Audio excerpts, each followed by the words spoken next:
Hello wizards and witches, आप देख रहे हैं दैनिक जादूगर और आपके साथ हूं मैं मोहित। आज के इस जादुई सफर में हम जानेंगे फीलिक्स फ्लेक्सिस के बारे में, जिसे हम खुशकिस्मती काढ़े के नाम से भी जानते हैं। इसकी छोटी सी झलक हम सब ने Harry Potter and the half blood Prince वाली मूवी में जरूर देखी थी, पर मेरे ख्याल से अगर आपको स्लग क्लब में सेलेक्ट होना है और हैरी पॉटर की तरह इस सब्जेक्ट में महारत हासिल करनी है तो थोड़ा और जानने की ज़रूरत है। तो थोड़ा और जानने के लिए अपनी जादुई झाड़ू पर तैयार हो जाइए और खो जाइए इस जादुई सफ़र में। फीलिक्स फेलिसिस, जिसे खुशकिस्मती काढ़ा भी कहा जाता है, एक प्रकार की जादुई औषधि है जिसे पीने वाला कुछ समय के लिए भाग्यशाली हो जाता है।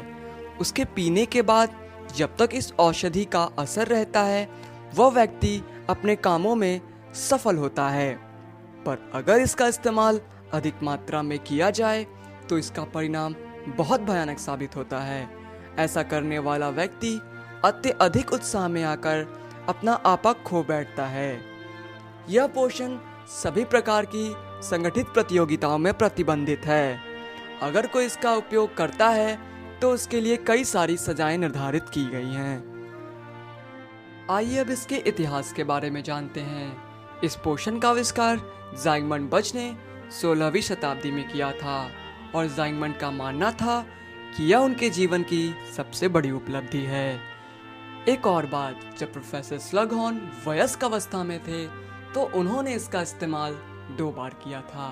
एक बार तब जब वह 24 वर्ष के थे और दूसरी बार तब जब वह 27 वर्ष के थे। पर आज तक इसका कोई परिणाम नहीं मिला कि आखिर उन्होंने किस कारण से इसका प्रयोग किया था। पर हाँ, उन्होंने जिस कारण से इसका प्रयोग किया था उसमें वह पूरी तरीके से सफल हुए थे। आइए अब इसके प्रभावों के बारे में जानते हैं। फेलिक्स फ्लेक्सिस को ग्रहण करने से किसी भी काम में सफलता प्राप्त की जा सकती है, बशर्ते उस काम को करते वक्त इसका प्रभाव होना जरूरी है, क्योंकि फेलिक्स फ्लेक्सिस आपको सीमित समय के लिए भाग्यशाली बनाती है।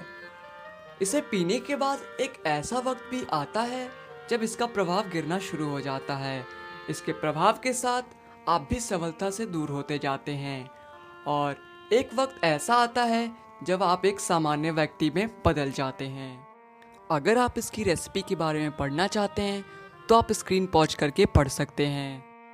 जैसा कि हम सभी जानते हैं कि हैरी ने प्रोफेसर स्लगहॉर्न से स्मृति प्राप्त करने में इसका प्रयोग किया था, जिसमें वह पूरी तरीके से सफल भी रहा था। लेकिन कई और अच्छी घटनाएं भी उसके साथ हुई थी, जिनमें कुछ को फिल्म में दिखाया गया है और कुछ को नहीं दिखाया गया।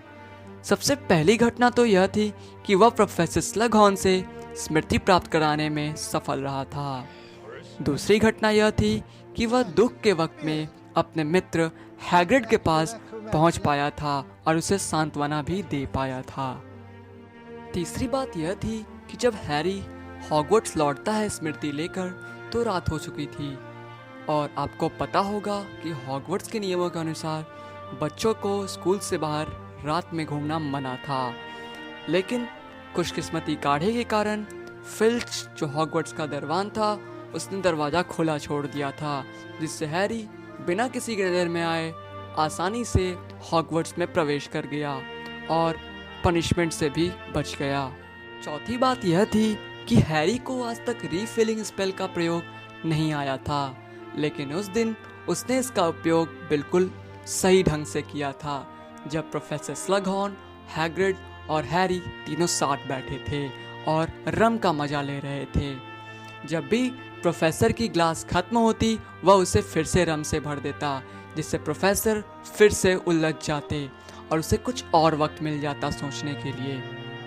पांचवी बात में मैं कहना चाहूँगा कि इसमें हैरी से ज़्यादा रॉन की सफलता शामिल थी, क्योंकि जब वो तीनों डॉर्मेट्रीज से बाहर निकल रहे थे तो हैरी ने अदृश्य चोगा ओढ़ रखा था, जिससे वह किसी को नहीं दिखाई दे रहा था। सिर्फ रॉन और हरमाइनी ही दिखाई दे रहे थे, जिससे लैवेंडर को लगता है कि इन दोनों के बीच में चक्कर चल रहा है और वह रॉन से ब्रेकअप कर लेती है और रॉन को उससे छुटकारा मिल जाता है। आशा करता हूँ कि आपको वीडियो बहुत पसंद आई होगी और आपको कुछ नया जानने का मौका मिला होगा। तो अब मुझे इजाज़त दीजिए। धन्यवाद।